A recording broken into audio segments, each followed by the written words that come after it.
আমরা এতক্ষণ ধরে যে আলোচনাগুলি করলাম তার মধ্যে মোটামুটি সাংবাদিকতার প্রস্তুতি, চ্যালেঞ্জ, সম্ভাবনা সবগুলি বলেছি। তবুও শেষ পর্বে আমরা একটু বলতে চাই যে অনুসন্ধানী সাংবাদিকতার মান বৃদ্ধি করার জন্য কী করা দরকার?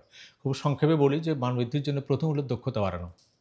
সাংবাদিকদের প্রশিক্ষণের মধ্য দিয়ে তো নিজে যদি সাংবাদিকতার বড় ডিগ্রিধারীও হন, তাকেও নিয়মিত প্রশিক্ষণের মধ্য দিয়ে তার দক্ষতা বাড়ানো এটা একটা বড় কাজ হতে পারে। ২ নম্বর নিরাপদ এবং সহায়ক পরিবেশ যেটা বলেছি রাষ্ট্রীয়ভাবে এবং প্রতিষ্ঠানগতভাবে নিরাপদ একটা সহায়ক পরিবেশ তৈরি যাতে একটা স্বস্তিদায়কভাবে একটা পরিবেশের মধ্যে তিনি কাজ করতে পারেন। অর্থায়ন সহ অন্য সহযোগিতা, খালি অর্থ দিলে চলবে না, তার সময়ের সহযোগিতা দিতে হবে, প্রযুক্তিগত সহযোগিতা দিতে হবে। এই জায়গাটাগুলিতে দিতে হবে। আরেকটা বড় কাজ ইদানিংকালে করা যায় সেটি হচ্ছে আন্তর্জাতিক অভিজ্ঞতা বিনিময়। আমাদের আন্তর্জাতিকভাবে অনেক বড় অনুসন্ধানী সাংবাদিকতা আছে। তারা প্রচ ব ব গ্লোবাল নেটওয়ার্কের মধ্যে কাজ করেন। জার্মানির একটা করাপশন তার সঙ্গে এশিয়া, ইউরোপ, আফ্রিকা মহাদেশকে কানেক্ট করেন। কাজেই এইরকম একটা বড় মাপের জায়গায় ধরেন আমি ছোট্ট একটা উদাহরণ দেই যে আমাদের নারী ও শিশু পাচার। নারী ও শিশু পাচার কিন্তু এখন শুধুমাত্র আমাদের বাংলাদেশের মধ্যে সীমাবদ্ধ নয়। আমরা শুধুমাত্র বাংলাদেশ থেকে বের করতে পারি যে এখান থেকে নারী এবং শিশু পাচার হয়। আমরা একসময় রিপোর্ট করার চেষ্টা করেছিলাম যে বাংলাদেশের শিশু পাচার হয়ে দুবাইতে যায়, দুবাইতে উটের জকি হিসেবে ব্যবহার করে। ওটি ছিল আমাদের সবচাইতে বড় অনুসন্ধানী মাত্রা। কিন্তু এখন আমরা দেখি যে এখান থেকে নারী পাচার হয়ে ভারতে যায়, সেখানে পতিতালয়ে বিক্রি হয়। আমাদের শ্রমজীবী তরুণরা পাচার হয়ে মালয়েশিয়া যায়, ব্যাংককে যায়। কাজেই আমাদেরকে এই ধরনের রিপোর্টের চিন্তার ক্ষেত্রে আমাদেরকে একটা ক্রস বর্ডার যে নেটওয়ার্ক, সেই ক্রস বর্ডার নেটওয়ার্ক তৈরি করতে হবে।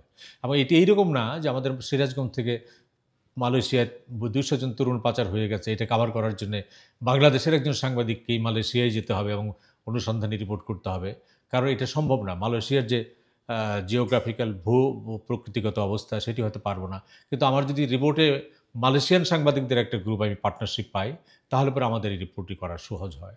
আমি যদি ভারতে একটা পার্টনারশিপ পাই ভালো মিডিয়ার সাথে, ভালো সাংবাদিকদের সাথে, অর্থাৎ প্রফেশনালদের একটা পার্টনারশিপ, প্রফেশনাল হাউজের একটা পার্টনারশিপ, প্রফেশনাল ব্যক্তির একটা পার্টনারশিপ। এই পার্টনারশিপের মধ্য দিয়ে ক্রস বর্ডার যে ক্রাইমগুলি হয়, ক্রস বর্ডার যে ইনভেস্টিগেশনের জায়গাগুলি থাকে, সেটি বের করে আনা সম্ভব হয়।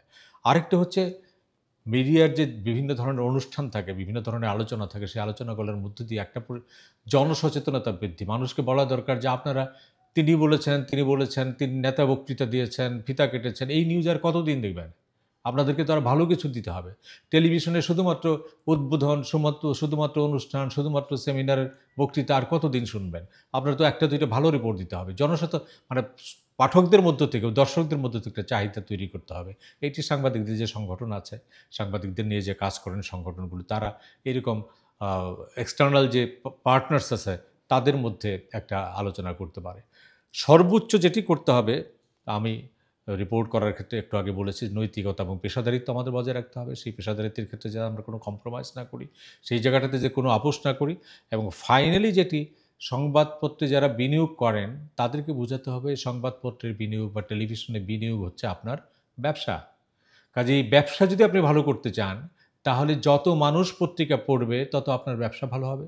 যত মানুষ আপনার টেলিভিশনের খবর দেখবে, তত আপনার বেশি বিজ্ঞাপন আসবে, ভালো ব্যবসা আ হবে এবং এই যে ভালো ব্যবসা করার জন্যে আপনাকে ভালো সাংবাদিকতা করতে হবে এবং এই ব্যবসা সফল হওয়ার জন্যে আপনাকে অনুসন্ধানী সাংবাদিকতার ব্যাপক প্রচার যদি না করতে পারেন, তাহলে আপনার দর্শক বাড়বে না, শ্রোতা বাড়বে না, পাঠক বাড়বে না। কাজে মালিকপক্ষ যদি ন্যূনতম ঝুঁকি নিয়ে এবং অন্য স্বার্থগুলিকে পাশ কাটিয়ে যদি নিবিড়ভাবে একটা প্রতিষ্ঠানের অনুসন্ধানী সাংবাদিকতার সুযোগ করে দেন, আমাদের অনেক তরুণ সাংবাদিক বন্ধুরা আছেন যারা ভালো রিপোর্ট করতে পারেন এবং তার ফলে টিভির বাড়তে পারে, পাঠক চাহিদা বাড়তে পারে।